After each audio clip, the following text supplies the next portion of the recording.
My name's Cody Osell. I'm with Brickmania, and I designed a C-130 model. So we're from Minnesota, and our local Air Force Reserve is called the Flying Vikings. And they gave us a phone call, and they invited us out to their place to check out their C-130s, and they asked us to build one out of Lego. So you were able to see one of these kind of in person before you actually started on the model. Yeah, they took us through all the features of it, told us some of their stories, and we took a lot of pictures. They said nothing's off limits, just we're happy to share any information with you. So this is a 1992 model. Okay. Nice. So if you want to then kind of take us through the different details and kind of how the model came together for you? Sure. So I built this for display only. Typically, Brickmania, we build kits with instructions, stickers, printed stuff. So this was just to kind of map it out and see if maybe in the future we do make a kit version of it. So I had about 80 hours into this build. Wow. over a 2-week period. And I was really rushing to get it done because we had to come to the show in BrickFair Virginia here. So as soon as I finished it, we packed it up and put it on the van to come down here from Minnesota. So I had to plan ahead a lot for structure because it's just a big hollow tube in the center of the C-130, so it can fit a lot of vehicles, a lot of cargo inside. So I started with a very rigid Technic structure for the base and kind of mapped out how the fuselage, because it's really round. So I had to get the spacing right and figure out how I'm going to connect it to the base and have it be strong enough to travel without falling apart. So I used a lot of Technic beams, Technic bricks, and pretty much every single pinhole I stuck a pin in. So there's over 1,000 pins. This thing isn't falling apart or anything anytime soon. Yeah, and it came here I was disassembled. Certain aspects of it I built and designed so it would come apart and be put back together easily. And I tried to do it in locations where the actual airplane separates. So from the wing, or from the first engine on the actual airplane, they can separate the wings off. So that's where I made mine separate so it fits in a box better. And then I take the stabilizer off of the tail, and then the tail separates from the rest of it, so it just comes apart in about 5 pieces. And I would say it's probably about 20 pounds worth of Lego. And you can pick it up from the wing. At least I think I can from this side of the table, maybe not. You can pick it up with one hand anyways. Sometimes little pieces pop off. If I'm on the other side of the table, I can do it, but I'll do it with 2 hands. But it's very strong, it's very swooshable. That's amazing that you can pick it up by the wings like that. Yeah.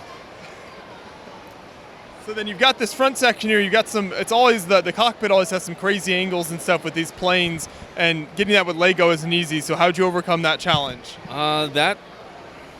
That's a very small portion of the build, and it took me a good percentage of the build just to figure that out, about 16 hours just in the cockpit.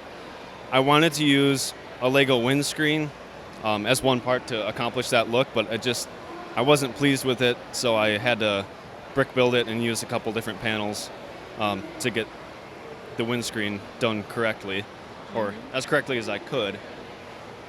And yeah, I guess just the stepping down of the curved slopes, trying to get it right. I base everything off of 1/35 scale blueprints. Okay. So you had a chance to look at the real plane, and then you have the blueprints back where you're actually building it. Yeah, I had a lot of reference pictures. They took us around inside of the cockpit.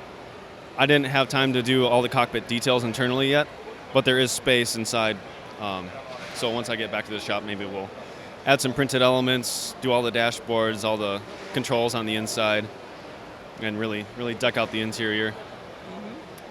And then obviously you've got the movement incorporated in here with the propellers. So how does that work, and where's all that kind of equipment in the plane that keeps that running? So this is all 100% Lego parts. So even the motors are the Lego power function motors. Okay. So there's one for each engine, and I wired them all together through the wings and then inside I just left the wire dangling so I could attach it to a Lego battery pack, rechargeable Lego battery pack. So it's just all running off of one battery pack. For display, we're thinking about putting it in one of the Brickmania stores for display model, just to have them running constantly. We'll figure out a USB connection just to plug it into the wall so we don't have to change batteries constantly. Somebody isn't switching out batteries all the time. Right. It fits 2 Brickmania Humvees on the inside. Okay. It fits Brickmania Striker vehicle and Brickmania Sheridan tank. Yeah. So you designed it so that you could have that playability of putting all those different vehicles in there. Right. So if we ever make a kit version, we might make the C-130 gunship, and that would be a bit of a redesign. So I built this for display, so you can't really get inside to play with it. But if it were a kit, then I would figure out a way that you could take sections apart and be able to, set up minifigures inside and whatnot, and be able to play with some of the features of it.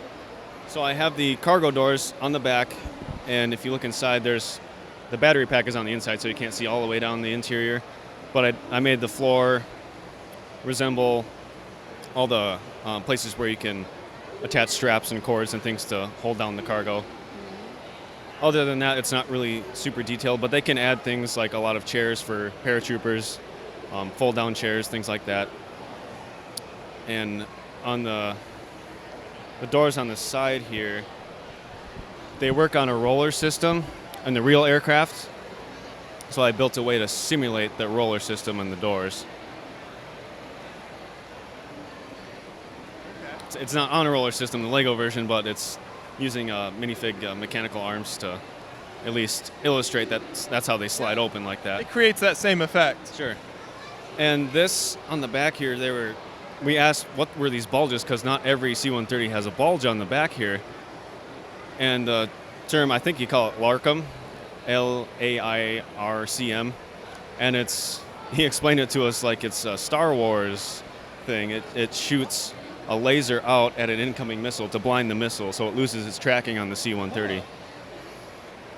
So it's a very impressive airplane in real life. It's gone through a lot of updates. I think this is the H model.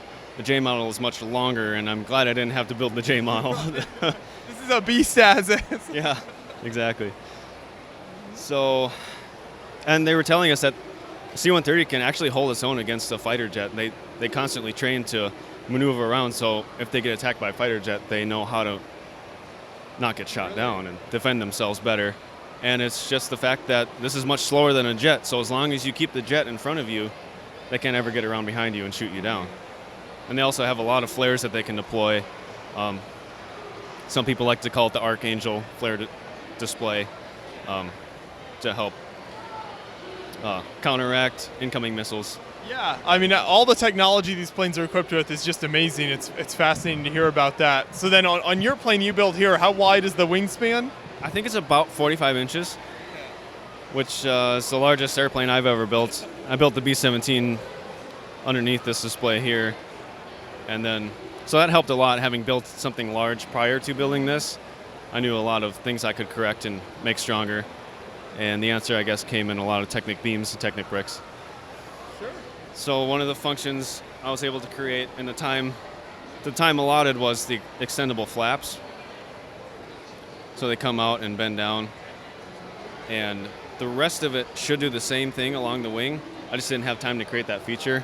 I have an idea of how to do it, and it would work in a similar fashion as this, but just creating the angle and keeping the wings strong enough, I just decided to opt out of that for this design. Maybe in the future I'll update it so it'll do that.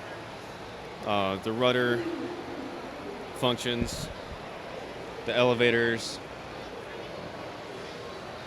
and I made the landing gear go up and down.